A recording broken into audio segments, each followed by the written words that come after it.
Infofest je festival informačných záloh a je najvýznamnejším regionálnym súhrnom právnych spoločností, inštitúcií a jednotlivcov v oblasti informačných technológií a telekomunikácií. Základným cieľom tejto manifestácie je sledovanie trendov a rozvojová podpora informačnej spoločnosti v regióne. Infofest je výborným spôsobom popularizácie informačných a telekomunikačných technológií i pre spoločnosti a jednotlivcov, ktorí sa priamo v praxi nezaoberajú touto oblasťou, ale ich výkony sú ňou podmienené.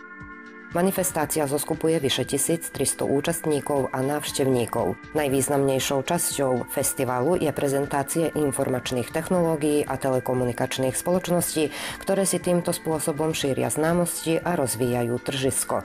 Infofest je súhrn bohatého programového obsahu, kam patria prezentácie spoločností, profesionálne práce, diskusie a tematické obsahy.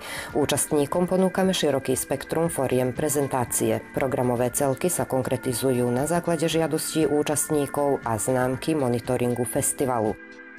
Infofest predstavuje jedinečnú príležitosť verejných, ale i neformálnych stretnutí so spravujúcimi právomocami štátov regiónu a najväčšími svetovými spoločnosťami, akými sú Microsoft, Cisco Systems, IBM a iní. V krásnom prostredí Budvy počas 7 dní trvania festivalu účastníci majú možnosť okrem účinkovania poriadať i diskusie zatvoreného typu alebo VIP koktajly s návštevníkmi, ktorí predstavujú ich cieľovú skupinu potenciálnych klientov.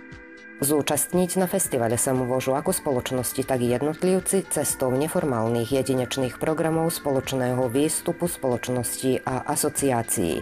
Informácie o účasti na 18. Infofeste vám môže poskytnúť pán Milan Mrváľevič, riaditeľ festivalu.